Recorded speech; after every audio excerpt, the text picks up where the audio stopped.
যদিও মহারাষ্ট্র বিধানসভা নির্বাচনে ধুয়ে মুছে সাফ হয়ে গেছে কংগ্রেস নেতৃত্বাধীন বিরোধী জোট, তবুও সাহস হারায়নি সংগঠিত বিরোধীরা। বিজেপি নেতৃত্বাধীন শাসক দলের বিরুদ্ধে সংসদের শীতকালীন অধিবেশনে লড়াই করার জন্য ইতিমধ্যে প্রস্তুতি সেরে নিয়েছে বিরোধী জোট। মণিপুর, আদানি, ওয়াক অফ বিল ইত্যাদি ইস্যুতে প্রধানমন্ত্রীর পদত্যাগ দাবি করার মধ্য দিয়ে সংসদে তুমুল ঝড় তুলবে বিরোধীরা। বিরোধীদের এই প্রস্তুতির প্রমাণ পাওয়া যাবে এই সোমবার থেকে শুরু হতে চলা সংসদের শীতকালীন অধিবেশনে। সোমবার থেকে শুরু হতে চলা সংসদের শীতকালীন অধিবেশনের জন্য ওয়াকফ সংশোধনী বিল সহ 15টি বিল তালিকাভুক্ত করেছে বিজেপি। তবে সরকারের দৃষ্টিকোণ থেকে আরেকটি গুরুত্বপূর্ণ bill, one nation one election bill সংসদে পেশ করা থেকে আপাতত বিরত থাকবে বিজেপি বলে মনে করেন রাজনৈতিক বিশ্লেষকরা। আদানি ও মাধবীপুরী ইস্যুতে সরকারকে সম্পূর্ণ কোণঠাসা করাই বিরোধী দলগুলি কৌশল হলো পার্লামেন্ট অধিবেশন শুরু হলেই তারা সরাসরি প্রধানমন্ত্রী মোদীর পদত্যাগ দাবি করবেন।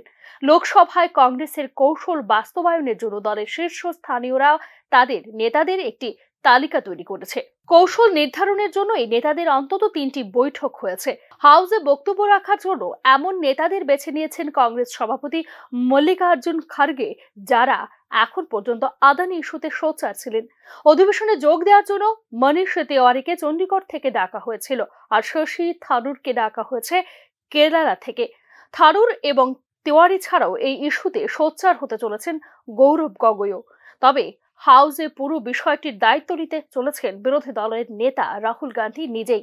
এসপির তরফে রামগোপাল যাদব কংগ্রেসের সঙ্গে সমন্বয়ের কাজ করছেন। দলীয় প্রধান মমতা বন্দ্যোপাধ্যায়ের সবুজ সংকেত পেলে আদানি ইস্যুতে তৃণমূল সাংসদ মহুয়া মৈত্রকে আবারও দেখা যাবে প্রোঅ্যাক্টিভ ভূমিকায়। একদিকে যখন বিরোধীরা সংসদের শীতকালীন অধিবেশনে ঝড় তুলতে প্রস্তুত, অন্যদিকে এই অধিবেশনে 15টি বিল পেশ করতে চলেছে সরকার, যেগুলির মধ্যে 5টি সম্পূর্ণ নতুন বিল। 10টি বিল হলো এমন যেগুলি এখনো পাশ হয়নি। এগুলির মধ্যে সবচেয়ে গুরুত্বপূর্ণ হিসেবে বিবেচনা করা হচ্ছে ওয়াকফ বিল, যা জেপিসি রিপোর্টের পর ওয়াকফ আইনে পরিবর্তনের জন্য পেশ করা হবে সংসদে। বিরোধীরা জেপিসি রিপোর্টের জন্য আরো সময় চাইলেও এ বিষয়ে সরকার সম্মতি দেবে না বলেই মনে করছেন তত্ত্ববিজ্ঞরা। সোমবার থেকে শুরু হতে চলা সংসদের শীতকালীন অধিবেশন চলবে 20 ডিসেম্বর পর্যন্ত। Bureau report, news now.